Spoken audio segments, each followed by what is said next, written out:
Antes de entrar a nuestro estudio de esta noche, quisiera invitarles a inclinar sus rostros conmigo para orar al Señor. Amante Padre Celestial, te damos gracias por este maravilloso día que tú nos concediste. Te damos gracias también que podemos reunirnos nuevamente para estudiar tu palabra y escuchar tu voz. En esta noche necesitamos la ayuda de tu Santo Espíritu y por lo tanto rogamos que vengas a nosotros, ilumines nuestras mentes y nos capacites para cumplir tu voluntad. Te lo pedimos en el nombre y por los méritos de Cristo nuestro Salvador. Amén. En esta noche vamos a tener un tema introductorio en cuanto al santuario. Posiblemente para los hermanos de la Iglesia Adventista, mucho de lo que digamos en esta noche será conocido, no será nuevo. Pero yo sé que tenemos muchas visitas en nuestro medio y por esa razón tendremos que regresar y cubrir algunos aspectos básicos en cuanto al santuario. En primer lugar, queremos responder la pregunta: ¿cuán importante es el santuario? Yo quiero leer unas citas del espíritu de profecía para las visitas que están con nosotros. En la Iglesia Adventista Dios nos ha bendecido con la voz profética en tiempos modernos. Dios levantó a una mujer extraordinaria, una mujer que recibió visiones del Señor, visiones que están en perfecta armonía con la palabra de Dios. El nombre de esta mujer fue Elena White. Ella murió en el año 1915. Así que en esta noche voy a leer algunas citas de sus escritos. No porque ella presente algo novedoso que no se encuentre en la Sagrada Escritura, sino que ella expresa de una forma clara, concisa y enfática lo que ya contiene la palabra del Señor. Dice ella en cuanto a la doctrina o la enseñanza del santuario las siguientes palabras. Y para los adventistas esta cita se encuentra en el libro Cristo en su santuario, página 7. Dice allí la sierva del Señor lo siguiente: la comprensión correcta de la ministración en el santuario celestial es el fundamento de nuestra fe. ¿Cuál es el fundamento de nuestra fe? Voy a repetir: la comprensión correcta de la ministración, es decir, del ministerio en el santuario celestial, es el fundamento de nuestra fe. ¿Cuán importante es el fundamento de un edificio?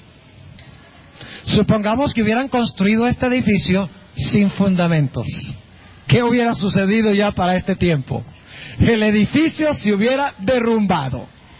Así que el fundamento de la fe adventista, el fundamento de la fe bíblica, se encuentra en una comprensión correcta en cuanto al ministerio de Cristo en el edificio que se llamaba santuario. Y ya les voy a explicar qué era el santuario. Pero voy a leer algunas citas más. Nuevamente en el libro Cristo en su santuario, página 16. La sierva del Señor dice lo siguiente: en el futuro se levantarán engaños de todas clases. ¿Qué se va a levantar en el futuro? Engaños de todas clases. Y queremos terreno sólido sobre el cual colocar nuestros pies. Noten que en la primera cita decía que la doctrina del santuario es el fundamento. Ahora ella dice que en el futuro se van a levantar engaños y necesitamos terreno ¿qué? Sólido para nuestros pies. Queremos pilares sólidos para el edificio. no debemos quitar ni un solo puntal de lo que el Señor ha establecido. Ahora noten lo que sigue diciendo. El enemigo introducirá falsas teorías, tales como la doctrina de que no hay un santuario. ¿Cuál es una de las falsas doctrinas que va a introducir Satanás? La idea de que no hay un ¿qué? De que no hay un santuario. Y luego dice la sierva del Señor, este es uno de los puntos sobre los cuales habrá un abandono de la fe. Y lo estamos viendo en el presente en la iglesia adventista. Cantidades de adventistas, no gente de afuera, sino gente de adentro, negando la existencia de un santuario en el cielo donde ministra Cristo en nuestro favor. Pero saben ustedes que por más que la gente niegue la doctrina del santuario, tenemos una cita que nos dice que las puertas mismas del infierno no podrán prevalecer contra la doctrina bíblica y cristiana del santuario. Quiero leer esta cita que se encuentra en el libro del Evangelismo, página 166. Evangelismo 166. Dice la sierva del Señor: nuestra fe, con referencia al mensaje del primero, el segundo y el tercer ángel, era correcta. Los grandes hitos por los cuales hemos pasado son inconmovibles. ¿Qué significa inconmovibles? Que no se pueden ¿qué? Mover. Y luego sigue diciendo, aun cuando las huestes del infierno, ¿quiénes son las huestes del infierno? Satanás y sus ángeles. Aun cuando las huestes del infierno intenten derribarlos de sus fundamentos y triunfar en el pensamiento de que han tenido éxito, no alcanzarán su objetivo. Estos pilares de verdad permanecen tan incólumes como las montañas eternas, sin ser conmovidos por todos los esfuerzos de los hombres combinados con los de Satanás y su hueste. Podemos aprender mucho y debemos estar constantemente escudriñando las Escrituras para ver si estas cosas son así. El pueblo de Dios ha de tener ahora sus ojos fijos en el santuario celestial. ¿A dónde debe tener el pueblo de Dios sus ojos fijos? En el santuario celestial, donde se está realizando el servicio final de nuestro gran sumo sacerdote en la obra del juicio, donde Él está intercediendo por su pueblo. La doctrina del santuario es la doctrina más importante de la Biblia. Y sin embargo, es una de las doctrinas menos comprendidas y más malentendidas de la Sagrada Escritura. Ahora nosotros queremos en esta noche hablar sobre el santuario. Y vamos a hablar del santuario durante todo el transcurso de esta semana a partir de esta noche. Ahora voy a hacer un pequeño repaso para aquellas personas que desconocen el santuario. Voy a hablarles de los templos de Dios para comenzar en esta noche. Y luego voy a hablarles de qué contenían esos templos de Dios. El santuario era un edificio que mandó Dios a construir a su pueblo Israel en el Antiguo Testamento. Probablemente ustedes saben que el pueblo de Israel fue sacado de tierra de Egipto y vagaron por el desierto durante un periodo de 40 años. Estaban todo el tiempo moviéndose, estaban todo el tiempo en transición. Por esa razón, Dios no les dio un santuario o un templo con fundamentos que quedaba en un lugar específico. Por razones prácticas, para que el pueblo pudiera moverse y recoger la tienda de reunión o recoger el santuario, en sus viajes, Dios mandó a Israel a fabricar una carpa. Una carpa. ¿Saben lo que es una carpa, verdad? Ahora les voy a explicar cómo era esa carpa. Y ojalá tuviéramos en esta noche una ilustración para que ustedes pudieran ver esa carpa. Pero quiero que usen su imaginación ahora que voy a describir cómo era ese santuario en el desierto, que el pueblo cargaba para todas partes y donde descendía la gloria de Dios. Dios se encontraba con el pueblo en ese santuario. El santuario se componía de un patio que no tenía techo. Era un patio abierto y en todo el centro del patio se encontraba una carpa o un edificio. Ahora, el patio estaba encerrado por una cortina de color blanco, sostenida por pilares que eran de bronce, sus bases eran de bronce y sus capiteles, es decir, la corona o la parte de arriba, eran de plata. Y ese patio blanco circundaba un edificio menor que se encontraba en el centro del patio. Ahora, ese edificio que se encontraba en el centro del patio se dividía en dos partes. La primera parte era 2 veces más grande que la segunda parte. La primera parte se conocía como el lugar santo. Es decir, esa tienda que quedaba en el centro del patio se dividía en 2 partes. Es decir, estaba encerrado por una cortina, tenía un techo y adentro de ese edificio, con paredes o con cortinas y con techo, adentro el edificio estaba dividido en 2 cuartos. El primer cuarto, el lugar santo, era 2 veces más grande que el segundo cuarto. El primer cuarto se llamaba lugar santo y el segundo cuarto se llamaba el lugar santísimo del santuario. Ahora, este atrio o este patio y este edificio que quedaba dentro del patio tenían ciertos muebles y es muy importante tener en cuenta el orden de los muebles. En el patio había 2 muebles. El primer mueble que la gente se encontraba, llegaba a la puerta, y dicho sea de paso, la puerta del santuario quedaba al oriente. Y quiero explicarles un momento por qué la puerta quedaba hacia el oriente. Porque cuando la gente adoraba hacia el templo, le daban la espalda ¿a qué? Le daban la espalda al sol. De la entrada que daba al oriente, cuando la gente adoraba hacia el templo, el sol quedaba a espaldas del pueblo. Era costumbre de todas las naciones paganas de esa época adorar a sus dioses mirando al sol. Y el más grande de los dioses, según ellos, era el dios sol.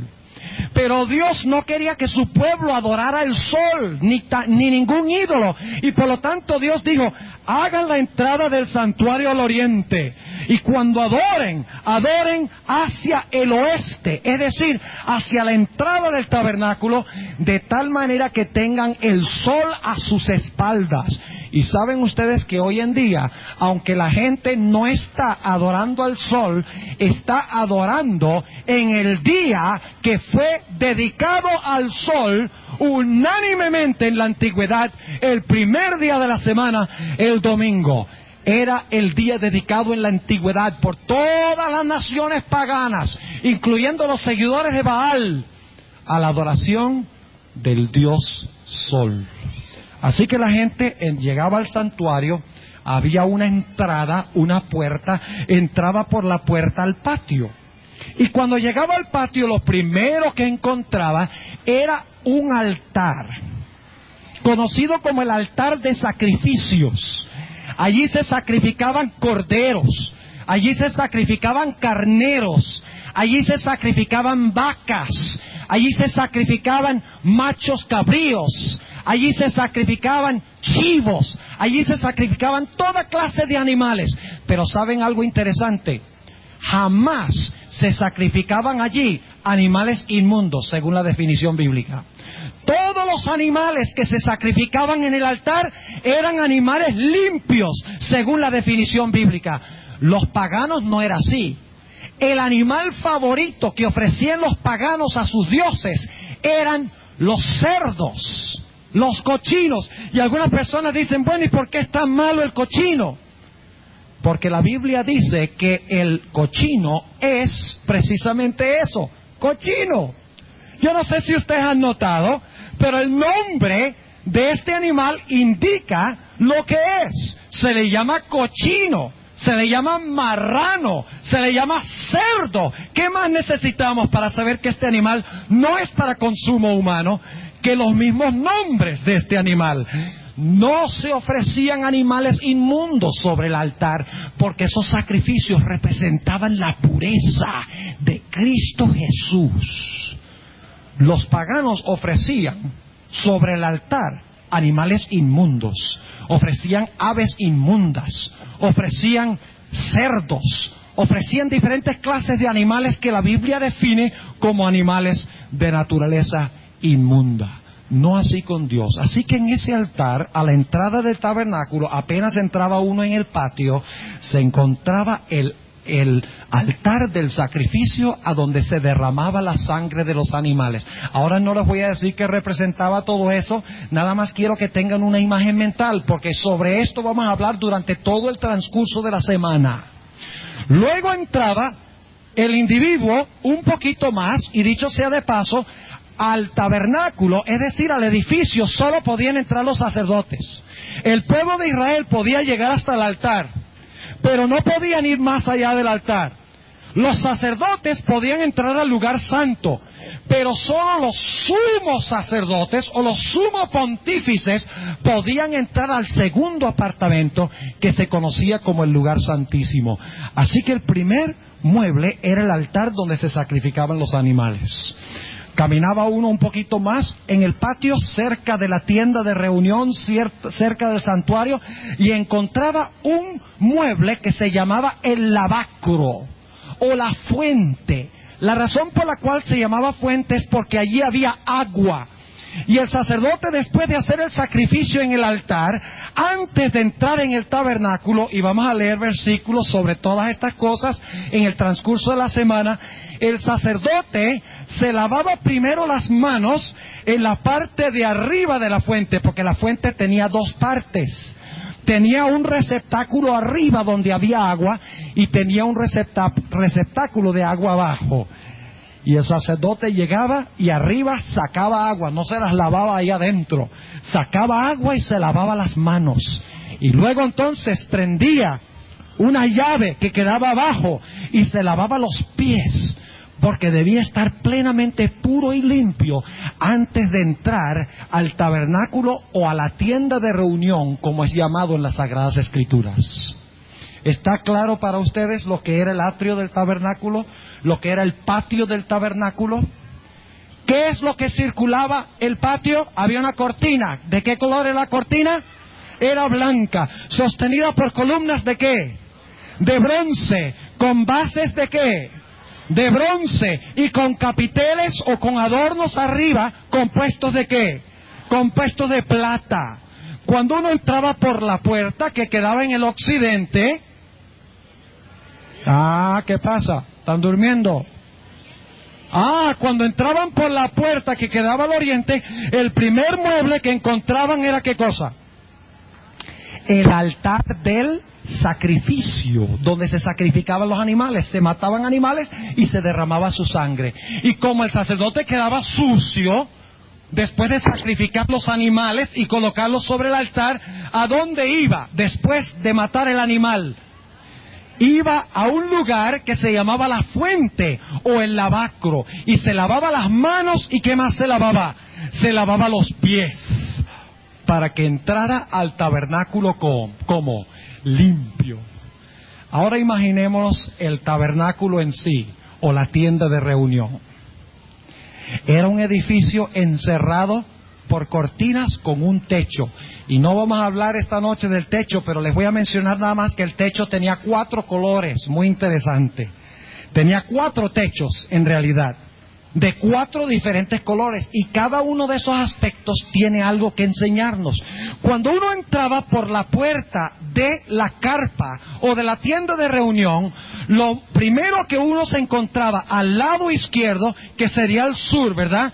Porque el oriente era la entrada. Cuando uno entraba del oriente, el sur queda a la izquierda y el norte queda a la derecha, ¿no es cierto? Cuando el individuo entraba, cuando el sacerdote entraba al santuario, encontraba a su lado izquierdo un candelero o un candelabro. Ese candelabro tenía 7 brazos, o sea, tenía un brazo central y luego tenía 3 brazos, es decir, 6 diferentes luces en el candelabro. No vamos a hablar sobre lo que representa el candelabro, vamos a dejar eso para una noche subsiguiente. Tiene una luz preciosa que enseñarnos eso. Luego, cuando uno miraba hacia la izquierda, veía ese candelero o candelabro o las 7 lámparas que ardían continuamente. Y entonces miraba uno hacia el lado derecho, es decir, hacia el norte. Y en el lado derecho o en el norte encontraba una mesa que se conocía como la mesa de los panes de la proposición. Eso significa en el hebreo, en el idioma original del Antiguo Testamento, la mesa de los panes de la presencia, porque los panes estaban en la presencia del Señor. Y encontraba uno, en realidad esa mesa tenía 2 mesas, tenía una mesa encima y luego debajo tenía una mesa más pequeña. Encima de la mesa superior habían 12 panes. Y esos 12 panes se colocaban sobre la mesa frescos, calienticos, cada sábado. Ese es un detalle importante que debemos recordar. Y los panes viejos de toda la semana anterior, los sacerdotes se los comían el sábado. Y el sábado ponían allí sobre la mesa pan fresco, pan caliente. Ahora, ¿qué había en la mesa de abajo? En la mesa de abajo había jugo puro de uva. Eso es un detalle importante, que en la Biblia se le llama libación, se le llama la libación. Y abajo se ponían los utensilios, las copas y los platos para servir la libación, es decir, para servir el vino. ¡Qué interesante! Para aquellos que son adventistas, el sacerdote se lava los pies y luego entra al santuario y participa del pan y del vino. ¿Qué nos hace recordar eso a nosotros?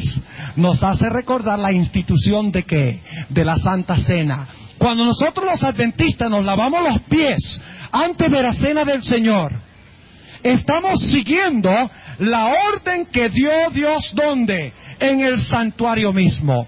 Y luego entonces, después de mirar al norte donde quedaba la mesa de los panes de la proposición, entonces miraba uno al frente, antes de llegar al segundo apartamento, que era dividido por una cortina del lugar santo, y encontraba un mueble que se llamaba el altar de incienso.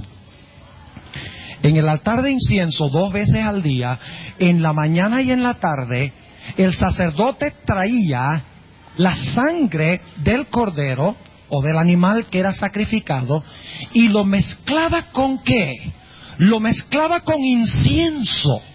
Y al mezclar la sangre del animal con el incienso, el humo subía y pasaba por encima de la cortina que dividía el lugar santo del lugar santísimo. Ahora, esa cortina no alcanzaba hasta el techo. Había un espacio entre la parte de arriba de la cortina y el techo, de tal manera que cuando se mezclaba la sangre del sacrificio con el incienso, subía el humo, y el humo pasaba por encima de la cortina y entraba ante la presencia misma de Jehová Dios, quien se manifestaba en el lugar santísimo.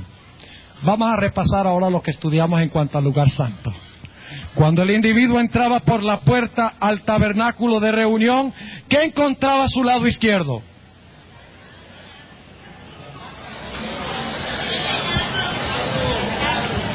Yo como que no me oyen. Cuando entraban al tabernáculo los sacerdotes y miraban al lado izquierdo, al sur, ¿qué encontraban? Encontraban el candelabro que tenía 8 brazos. Ajá, ahora sí me están oyendo. Tenía 7 brazos. Y esas velas o esas luces ardían solamente en la mañana. No, ¿cuándo ardían? Continuamente, sin parar. Y luego volteaban hacia la derecha, hacia el norte, ¿y qué veían? La mesa de los panes de la ¿qué? De la proposición. ¿Qué significa panes de la proposición? Panes de la ¿qué? De la presencia, porque ahí se manifestaba la presencia de Jehová. ¿Cuántos panes habían sobre la mesa? Había 12 panes, representando las 12 tribus de Israel, y algo más que vamos a hablar en el transcurso de la semana. ¿Qué más ¿y qué día se cambiaban los panes? El sábado. Los sacerdotes se comían el pan viejo y ponían pan fresco. ¿Qué se encontraba debajo de la mesa? Otra mesa. ¿Y qué se encontraba sobre esa mesa? El vino o el jugo de uva sin fermentar. Noten, el pan encima de la mesa no tenía ¿qué? Levadura. Porque en la Biblia la levadura simboliza ¿qué? El pecado. Ahora, si el pan encima de la mesa no tenía levadura, o sea, no tenía fermentación, entonces el vino, que representa la sangre preciosa de Cristo, tampoco puede ser ¿qué? Tampoco puede ser fermentado. Y sin embargo ustedes encontrarán hoy en día que en la mayoría de las iglesias, cuando se celebra la cena del Señor o la Eucaristía, se usa ¿qué clase de vino? Se usa vino fermentado, corrompido. Y ¿saben ustedes algo? Y vamos a llegar a esto más adelante en nuestros temas. En Levítico el capítulo 10 dice que los hijos de Aarón, quienes eran sacerdotes, entraron una vez al santuario. ¿Vieron qué clase de fuego? Fuego extraño, dice. Ahora, ¿de dónde venía el fuego que caía sobre el altar del sacrificio en el patio? El fuego caía de Jehová. Vamos a ver eso durante la semana también. Cada sacrificio, el de la mañana y de la noche, el sacerdote oraba a Jehová y caía fuego del cielo, como en los días de Elías, para consumir el sacrificio. O sea que el fuego se originaba ¿dónde? En Jehová. Pero parece que Nadab y Abiú, en vez de orar para que el fuego de Jehová viniera sobre el sacrificio, ellos posiblemente prendieron un fósforo, aunque probablemente en ese tiempo no habían fósforos, o prendieron 2 pedazos de leña, frotándolos uno contra el otro, pero llevaron fuego que no era el fuego que cayó de Jehová. Ahora yo les pregunto, ¿por qué fue que esos sacerdotes hicieron una cosa tan descabellada como para llevar fuego extraño dentro del santuario? Si ustedes leen Levítico 10, encontrarán que Nadab y Abiú habían estado tomando vino y estaban borrachos y no sabían lo que estaban haciendo. Lo cual indica, y ustedes pueden leerlo en Levítico el capítulo 10, Jehová dijo que los sacerdotes no beban ni un momento licor o vino fermentado al entrar al santuario, lo cual significa que ese vino que estaba debajo de la mesa no podía ser ¿qué? No podía ser fermentado, porque Dios dio la orden después del episodio de Nadab y Abiú de que no debían beber vino fermentado. Luego llega uno a la cortina que divide el primer apartamento del segundo apartamento. Y el sacerdote entraba en el lugar santísimo, ¿cuántas veces al año? Una vez al año. Entraba al atrio todos los días. Entraba al lugar santo todos los días. Pero entraba al lugar santísimo solamente una vez al año. En el lugar santísimo se encontraba solamente ¿cuántos muebles? Solamente un mueble. Ese es un detalle muy importante. Un mueble. El mueble tenía varias cosas por dentro, pero era un mueble. ¿Qué era lo primero que se encontraba dentro del arca del pacto, como se conocía? Ese era el nombre del mueble, el arca del pacto, o el arca del testimonio, la Biblia lo llama. La razón por la cual se llama el arca del pacto es porque dentro de esa arca se encontraba ¿qué cosa? Los 10 mandamientos, que eran las condiciones del ¿qué? Las condiciones del pacto. La ley de Dios es la condición que Dios nos pone a nosotros Dios dice, yo te doy mis mandamientos. Si me amáis, guardad mis mandamientos. Y vosotros seréis mis hijos, y yo seré a vosotros un padre. Así que lo primero que se encontraba dentro del arca eran los 10 mandamientos. ¿Cuáles 10 mandamientos? Santificar las fiestas. ¿Decía eso los 10 mandamientos? No, señor. Los 10 mandamientos, tal cual se encuentran grabados en Éxodo 20, que fueron escritos con el dedo mismo de Moisés. Primero, para estar seguro de que están despiertos. Y en segundo lugar, porque yo quiero que ustedes no crean lo que yo digo, sino lo que dice ¿qué? Lo que dice la palabra del Señor. Porque el diablo también cita las cosas así fuera de contexto y las cita mal. Y si nosotros no chequeamos de la Biblia para estar seguros de que lo que estamos oyendo es correcto, Satanás nos va a engañar. Así que no se rían por lo que yo digo aquí. Si lo que yo digo no está en la Biblia, rechácenlo. Pero vamos a encontrar que lo que yo digo aquí se basa sobre lo que dice la Sagrada Escritura. En esa arca se encontraban entonces los 10 mandamientos. Encima del arca se encontraba la tapa, que se conocía como el propiciatorio. Era el lugar donde el sumo sacerdote rociaba la sangre una vez al año en el día de expiación. Era el lugar donde bajaba la famosa Shekinah, la gloria de Dios. Era el lugar donde la gloria de Dios, ustedes recuerdan que Israel era dirigido por un pilar de fuego, que durante el día era de fuego y durante la noche era de nube. Ok. Durante la noche era de ¿qué? De fuego. ¿Y para qué? Era para calentar a Israel. ¿Y durante el día qué era? Una nube. ¿Para qué? Era una carpa que Dios ponía sobre el pueblo cuando caminaba para que no les diera ¿qué? Para que no les diera calor.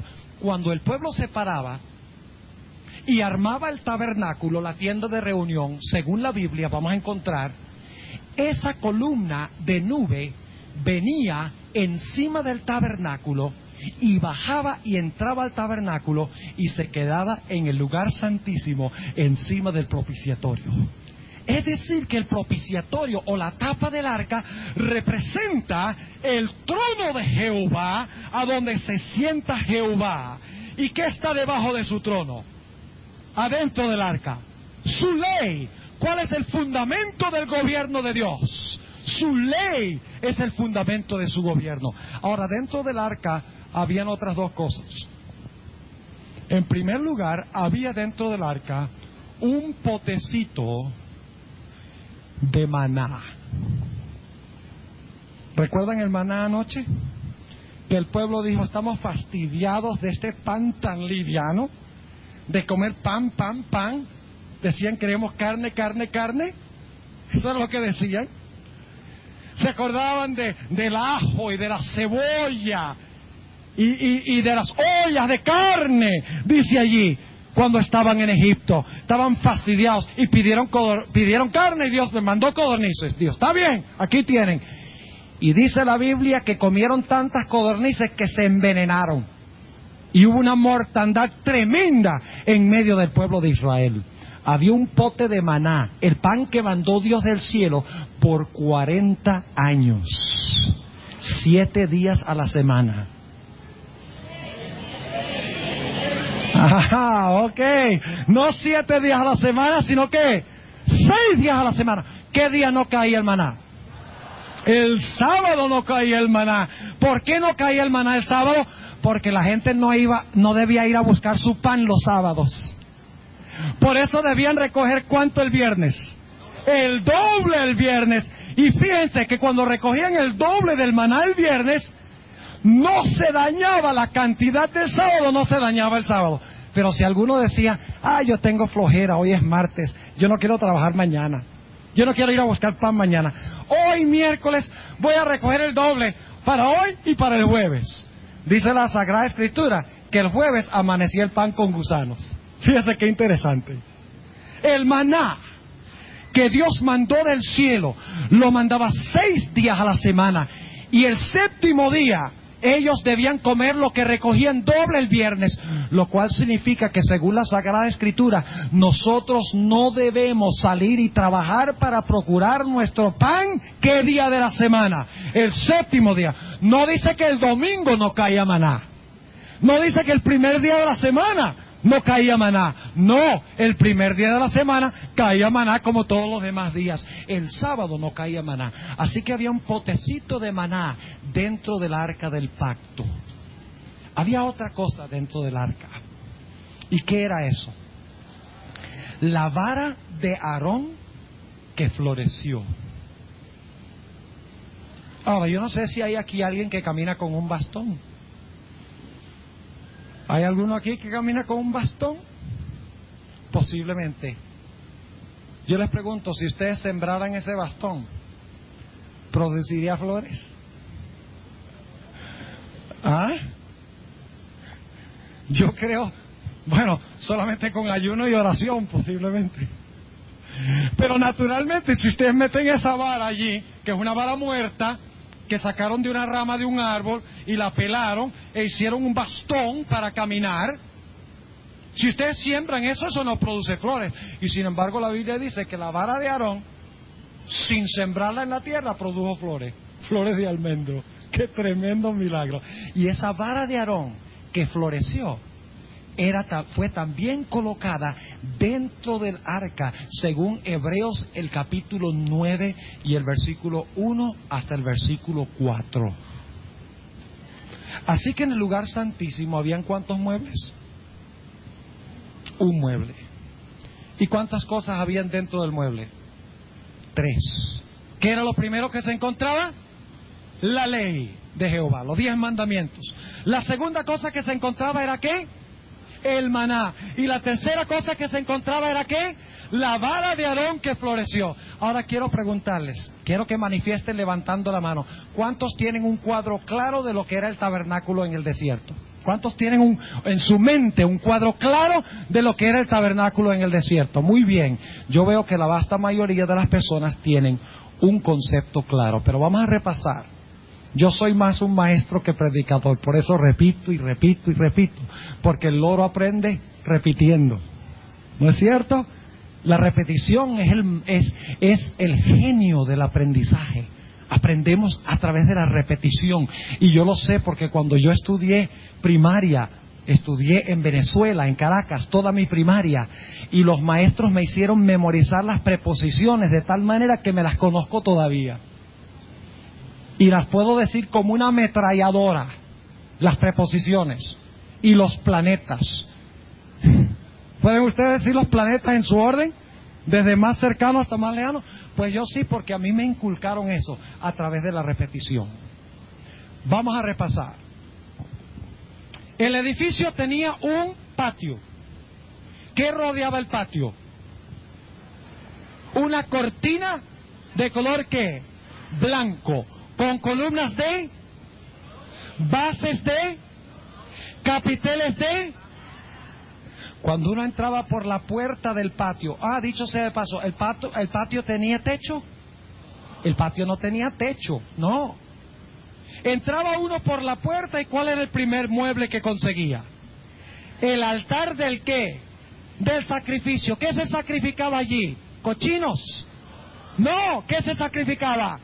Animales que limpios, cabras, corderos, carneros, chivos, diferentes clases de animales limpios. Luego avanzaba un poquito más y ¿qué mueble encontraba? El lavacro o la fuente. ¿Cuántas partes tenía la fuente? 2. La parte de arriba, ¿qué hacía el sacerdote?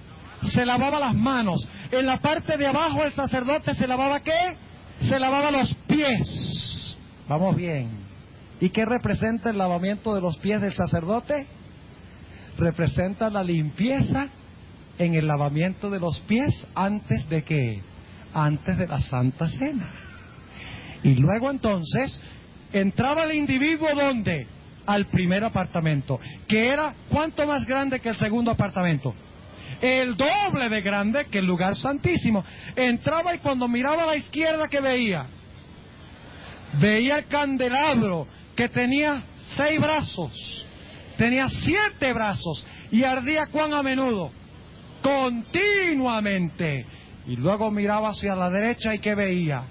La mesa con los panes de la proposición. ¿Y eran cuántos panes? Eran 12 panes que representaban ¿qué? Las 12 tribus de Israel, y vamos a encontrar también que representan a Cristo. Debajo de la mesa había otra mesa. ¿Y qué se encontraba sobre esa mesa? Se encontraba vino. ¿Qué clase de vino? Vino puro, ¿sin qué? Sin fermentar. Porque el pan no tenía qué. Y por lo tanto el vino tampoco podía tener qué. Fermentación. Y luego el individuo entraba y se encontraba con el tercer mueble. ¿Cómo se llamaba el tercer mueble? El altar de oro, o el altar de qué? De incienso. ¿Y qué mezclaba el sacerdote allí? ¿Sangre con qué?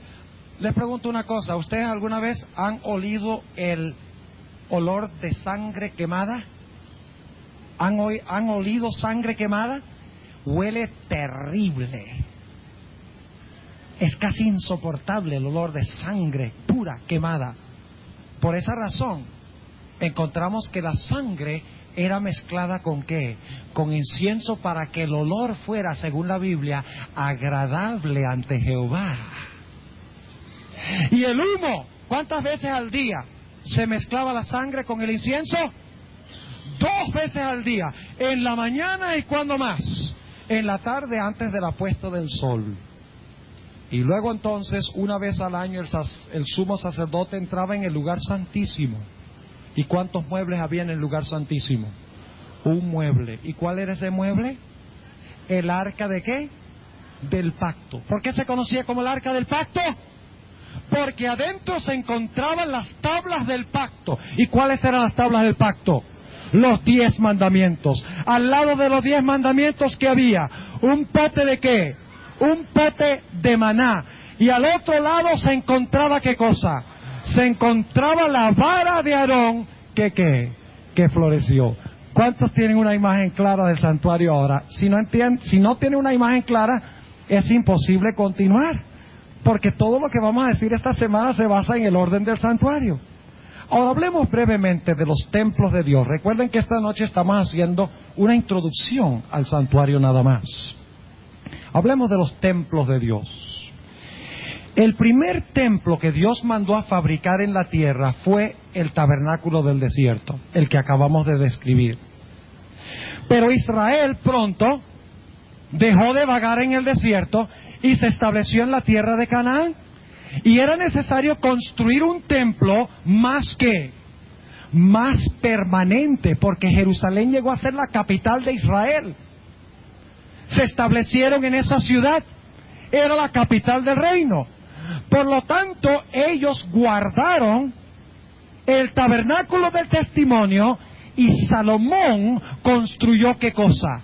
Salomón construyó un templo. Ya este no era un templo movible, ya era un templo con fundamentos, con paredes de piedra, con preciosos implementos y adornos, madera preciosa, piedras preciosas, oro, plata, telas costosísimas, un edificio majestuoso, incomparable en la historia del mundo. Así que Dios mandó hacer el templo de Salomón, que era en realidad parecido al tabernáculo en el desierto, pero con una diferencia. Y es que el templo de Salomón era a escala mayor. Por ejemplo, en vez de una mesa de panes, habían 10. En vez de un candelabro, habían 10. El altar del sacrificio, que era bajito y cuadradito en el tabernáculo en el desierto, dice la Biblia que el sacerdote tenía que subir unas escaleras para llegar a la parte de arriba del altar del sacrificio. El templo de Salomón era mucho más vasto y más grande, pero era hecho a escala. Es decir, ¿ustedes entienden lo que quiero decir a escala? Es decir, que proporcionalmente era lo mismo que el tabernáculo en el desierto, pero era mucho más grande. Hoy en día hacemos mapas a escala, ¿no es cierto? Y decimos, 2 centímetros representan ¿cuánto? Representan tantos kilómetros. Está hecho proporcional la medida a los kilómetros que hay. Y así fue el templo de Salomón. Pero el pueblo de Dios cayó en apostasía. Y vino el rey Nabucodonosor, según nos dice Segunda de Reyes, el capítulo 25, y Nabucodonosor destruyó el templo de Salomón. Se llevó el oro, se llevó la plata, se llevó las piedras preciosas, se llevó la tela, se llevó todo a Babilonia, se llevó también al pueblo, al sacerdocio a Babilonia. El templo fue destruido. Después de 70 años de Israel estar en Babilonia, entonces el pueblo regresó nuevamente a su nación por permiso de un rey de Medo-Persia llamado Ciro, y luego por Darío, otro rey de Medo-Persia que vino después de Babilonia. Y dice la Biblia que desde el año 520 hasta el año 515 antes de Cristo, nuevamente emprendieron la tarea de edificar el templo. Finalmente en el año 515 terminaron de construir el templo. El arca del pacto ya no estaba en ese templo, porque el arca del pacto fue escondida, según la Biblia, por Jeremías, antes que viniera Nabucodonosor para tomar la ciudad y el templo, porque los sacerdotes no querían que esa arca cayera en manos de incircuncisos y pecadores babilonios. Cuando se dedicó este templo, dice la Biblia que los ancianos que habían conocido el templo de Salomón ya estaban viejitos, tenían 80, 90, posiblemente 100 años. La gente vivía más en esa época, las edades han ido bajando. Dice que algunos que estaban ya viejitos, que habían conocido la gloria del templo de Salomón, cuando vieron este templo, lloraron amargamente. Y según el libro de Ageo, el capítulo 2, dijeron: ¿qué es este templo en comparación con la gloria del templo de Salomón? ¿No es este templo nada en comparación con el glorioso templo que destruyó Nabucodonosor? Y Dios, cuando oyó a los ancianos llorando, porque el templo era mucho más ordinario y feo que el templo de Salomón, Dios le dijo a su pueblo: callen y dejen de llorar. Yo quiero decirles que este templo será mayor en gloria que el templo de Salomón. Y los judíos hasta este momento están tratando de entender esa declaración. ¿Saben ustedes por qué el templo ese, a pesar de que no tenía las telas y las piedras preciosas y el oro y la plata y todas estas cosas, ¿saben ustedes por qué razón ese templo iba a tener mayor gloria que el templo de Salomón? Porque en ese templo caminó Cristo Jesús durante su ministerio terrenal. En ese templo entró Cristo y lo purificó. El templo fue bendecido con la presencia del Cordero de Dios que quita el pecado del mundo. Fue bendecido por el intercesor que intercede en el cielo ante el altar de incienso. Fue bendecido por la presencia de aquel que desempeña el juicio en el lugar santísimo desde 1844 en adelante. Fue bendecido por el que acompañó a Israel en el Antiguo Testamento. Sí, mis apreciados amigos y hermanos, ese templo era más glorioso porque Cristo Jesús, la gloria del Padre, vino y se hizo presente y enseñó en los atrios del templo. Pero el pueblo de Israel rechazó a Cristo. Ustedes recuerdan la historia. Cuando el Señor Jesucristo murió sobre la cruz del Calvario, sus últimas palabras fueron ¿qué? Consumado es. En tus manos encomiendo mi ¿qué? En tus manos encomiendo mi espíritu. Y cuando Cristo hizo eso, ¿qué sucedió? Dice que se rasgó el velo entre el lugar santo y el lugar santísimo, desde abajo hacia arriba.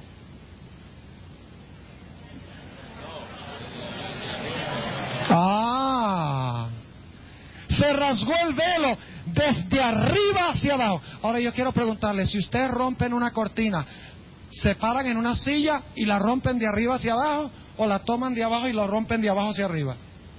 La rompen de abajo hacia arriba, claro que sí. empieza mucho más fácil agarrarla abajo y romperla, y se rompe de abajo hacia arriba.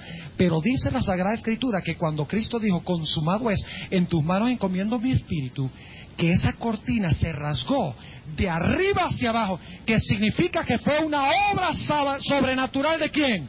Una obra sobrenatural de Jehová Dios. ¿Qué quiso decir Dios? Quiso decir, el servicio del santuario en la tierra, ¿a qué? Ha concluido. Ha terminado el servicio del santuario. Ya no necesitamos más sacerdotes terrenales. No se necesita un altar terrenal para sacrificar corderos terrenales. No necesitamos una fuente con agua literal para que el sacerdote se limpie. No necesitamos un candelabro literal. No necesitamos panes literales. No necesitamos un altar de incienso literal. Porque el que representaban todas esas cosas está presente ahora, ¿dónde? En el santuario celestial. Mis apreciados amigos y hermanos, hoy hay un templo. Y ese templo está hecho en el cielo conforme al modelo que fue presentado en la tierra. La única razón por la cual Dios dio ese tabernáculo en la tierra, el templo de Salomón, el templo en el cual transitó Jesús, la única razón por la cual Dios dio esos retratos o esos modelos fue para que pudiéramos comprender ¿qué cosa? La obra de Cristo en la tierra, y para que pudiéramos comprender su obra o su tarea ¿dónde? En el verdadero tabernáculo celestial. Ahora vamos a hablar brevemente de la relación que existe entre el santuario terrenal y el santuario celestial. Debo decirles que Dios no puede ser contenido en un edificio. Y ustedes dirán, bueno, ¿acaso Dios no se manifestaba dentro del lugar santísimo del tabernáculo? Sí, de alguna forma Él se presentaba con su gloria allí. Pero según varios textos bíblicos, ni siquiera los cielos pueden contener a Dios. Vamos a leerlo. Noten lo que dice, y vamos a buscar en nuestras Biblias, Primera de Reyes, el capítulo 8. Primera de Reyes, el capítulo 8. Y el versículo 27 en adelante, Primera de Reyes 8 y el versículo 27 en adelante, dice lo siguiente, y escuchen bien. Empero, ¿es verdad que Dios haya de morar sobre la tierra? Pregunta Salomón. ¿Es verdad que Dios pueda morar en la tierra? He aquí que los cielos de los cielos, no te pueden contener, cuanto menos esta casa que yo he edificado. ¿Qué dice Salomón? Los cielos y los cielos de los cielos no te pueden contener, mucho menos te va a contener esta casita que yo te estoy haciendo, dice Salomón. Dice en el versículo 28, con todo tú atenderás a la oración de tu siervo y a su plegaria, oh Jehová Dios mío, oyendo propicio el clamor y oración que tu siervo hace hoy delante de ti, que esté en tus ojos. Ahora fíjense cómo es que Dios se hace presente en el santuario terrenal. No es necesariamente que su persona esté en el santuario terrenal, sino que dice que esté en tus ojos, ¿qué? Abiertos de noche y de día sobre esta casa, sobre este lugar del cual has dicho, mi nombre estará allí, y que oigas la oración que tu siervo hará en este lugar. Y el versículo 30 es clave. Oye pues la oración de tu siervo y de tu pueblo Israel.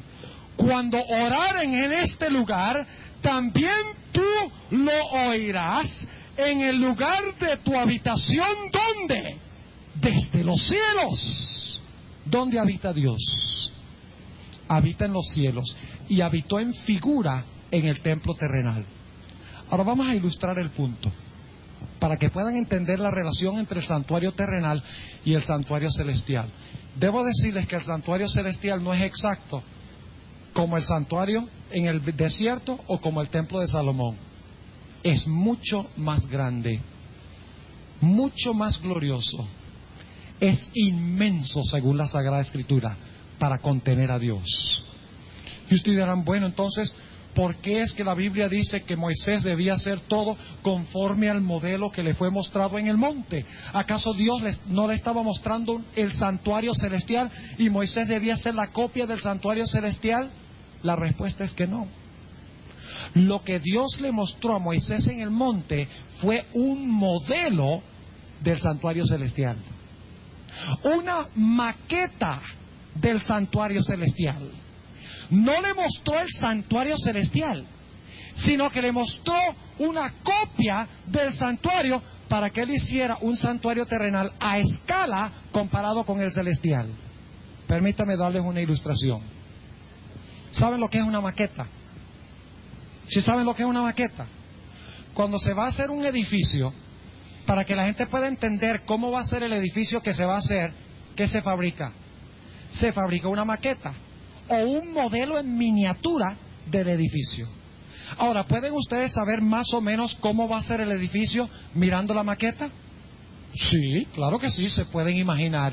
Pero yo quiero preguntarles, ¿qué es más real, la maqueta o el edificio? Algunas personas dicen que en el santuario, en el cielo no hay un santuario real y verdadero.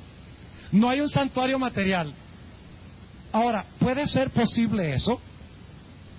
Yo les pregunto, ¿qué es más real, la maqueta o el edificio terminado? El edificio terminado. Todos respondemos eso, ¿verdad? Ahora, con el santuario celestial es distinto. Porque mientras que nosotros hacemos una maqueta para poder entender el proyecto que se va a hacer, Dios le dio una maqueta a Moisés para mostrarle el edificio que ya existía en los cielos. No sé si están entendiendo lo que estoy diciendo. No es que Dios hizo la maqueta y le dijo a Moisés, mira, así es el edificio que yo voy a hacer. No. Dios le mostró a Moisés la maqueta o la ilustración y le dijo, mira Moisés, así es, en miniatura, el santuario celestial glorioso, grande, hermoso, que no puede en realidad contener a Jehová Dios. Es como una foto. Le sacan a una persona un retrato de todo el cuerpo. ¿Cuán grande es la persona en el retrato? ¿Ah?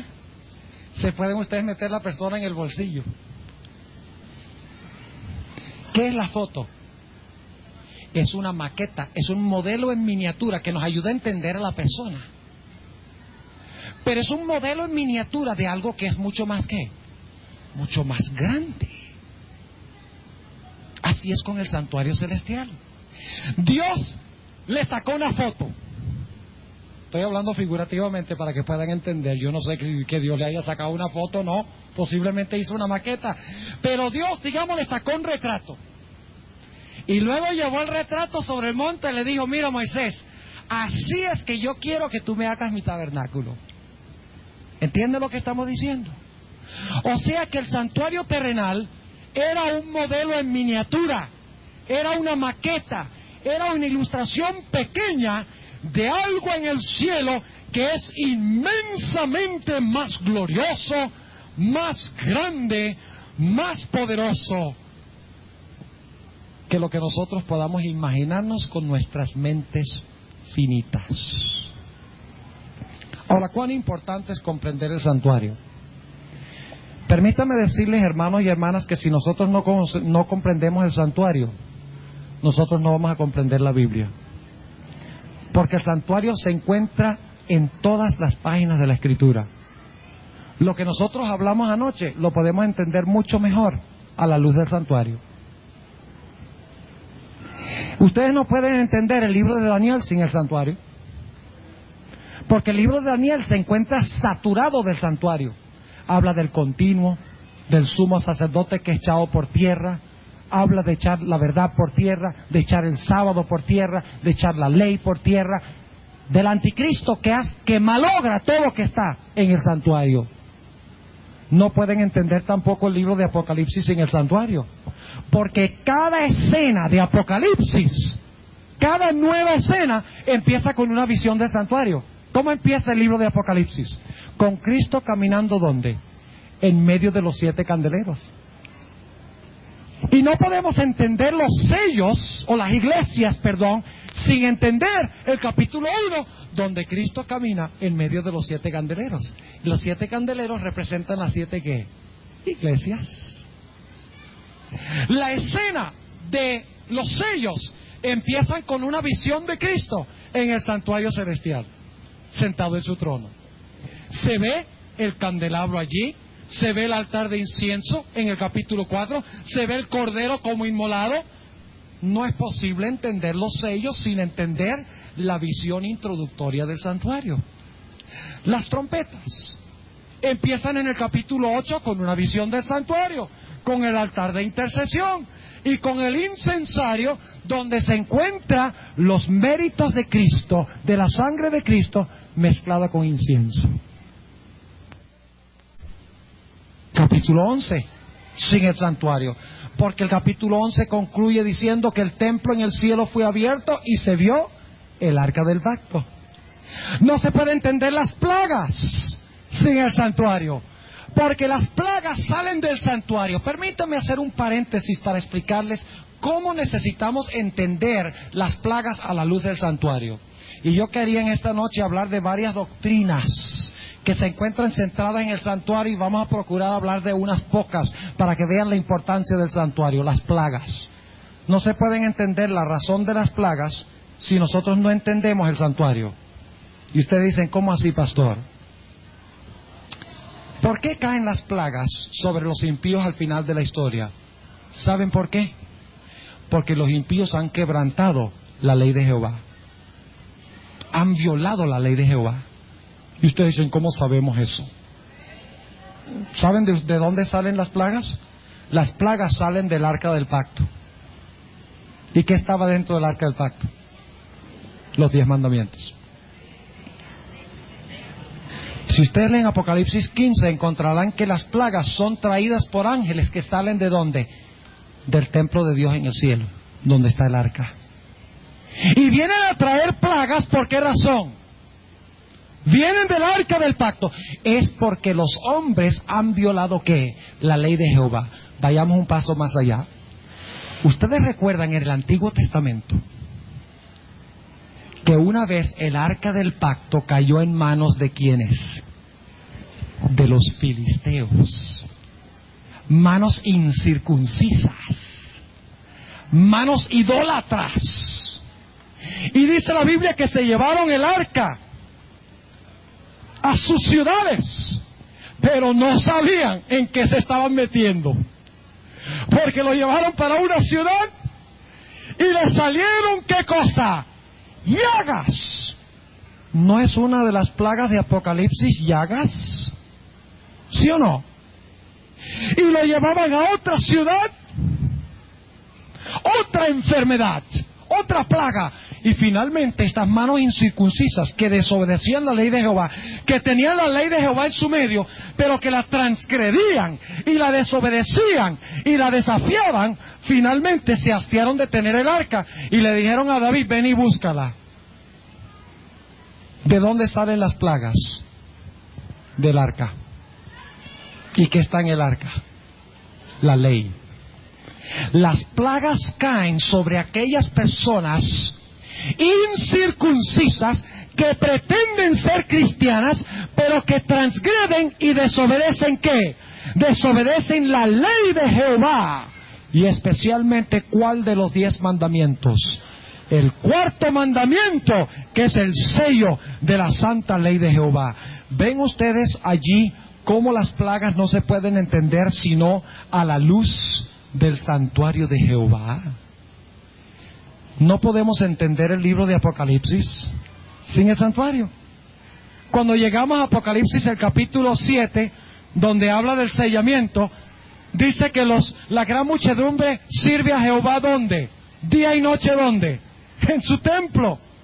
En Apocalipsis 21 y 22, cuando desciende la ciudad, dice, no vi en ella templo, y dice, Jesucristo será el que será el templo en la Nueva Jerusalén.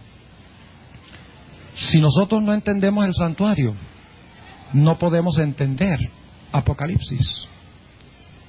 Si no entendemos el santuario, no podemos entender los salmos. porque los salmos eran himnos que se cantaban en ciertas ocasiones en el santuario.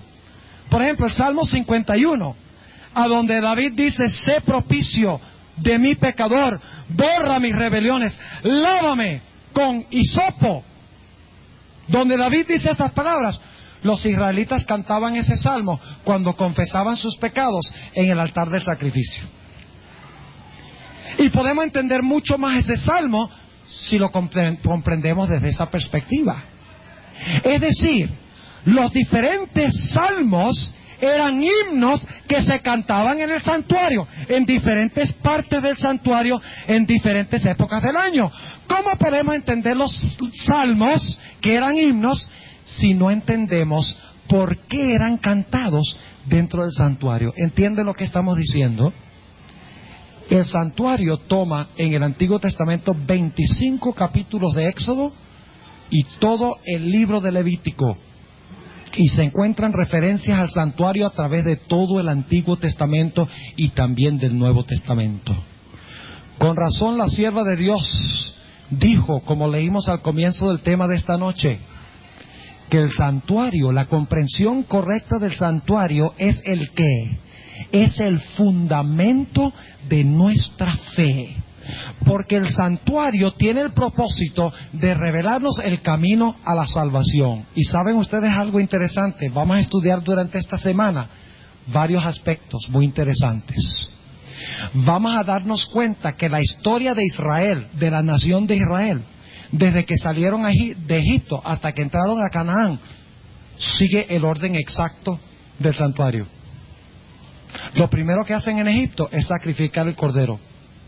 Son bautizados en el Mar Rojo, iluminados con la luz en sus viajes, comiendo el pan del cielo. Y cuando pecan, Moisés intercede en el altar por ellos. ¿Entienden lo que estamos diciendo? Y luego en el Sinaí Dios revela su ley y establece el sacerdocio. Es decir, que la historia de Israel se entiende avanzando desde el atrio al lugar santo, al lugar santísimo. Vamos a encontrar que las fiestas judías siguen el exacto orden del santuario. El primer festival era la Pascua, donde se sacrificaba un cordero. Ese es el primer mueble. Luego venía el festival de las primicias, que representaba la resurrección de Cristo, cuando se mecía la gavilla de los primeros frutos. Ese es el lavacro, que vamos a ver que es un símbolo de la resurrección. ¿Y luego qué? Luego viene el día de qué? Del Pentecostés, es el próximo festival. Y en el día del Pentecostés, ¿qué se vio? ¿Grandes lenguas de qué? Grandes lenguas de fuego. Interesante, no voy a terminar, pero ustedes están captando la perspectiva. Las fiestas judías seguían el orden del santuario. Y habían 3 festivales básicamente primaverales y habían 3 festivales otoñales.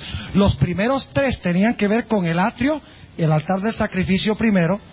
El segundo tenía que ver con el lavacro. Y el tercer festival, el Pentecostés, tenía que ver con el lugar santo.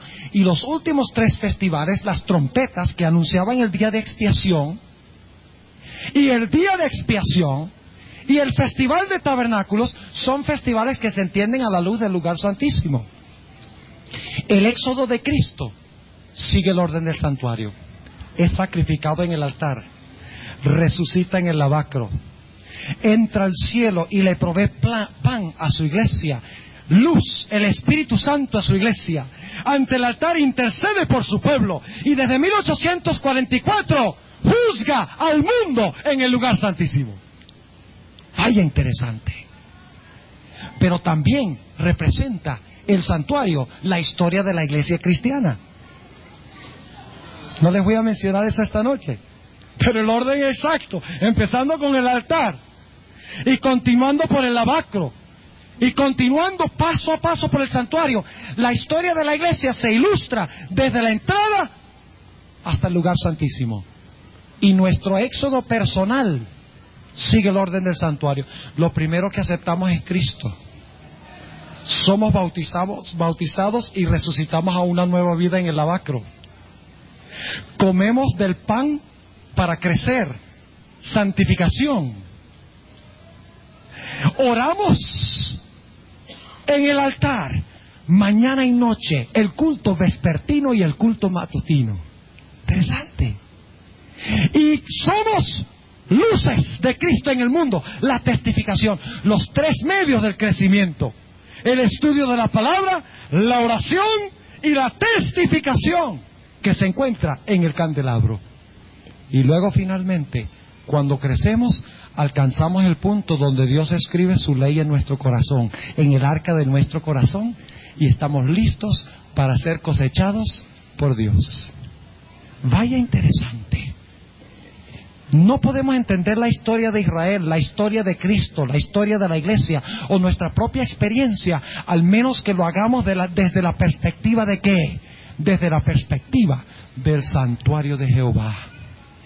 Todas estas cosas las vamos a estudiar durante el transcurso de estas noches.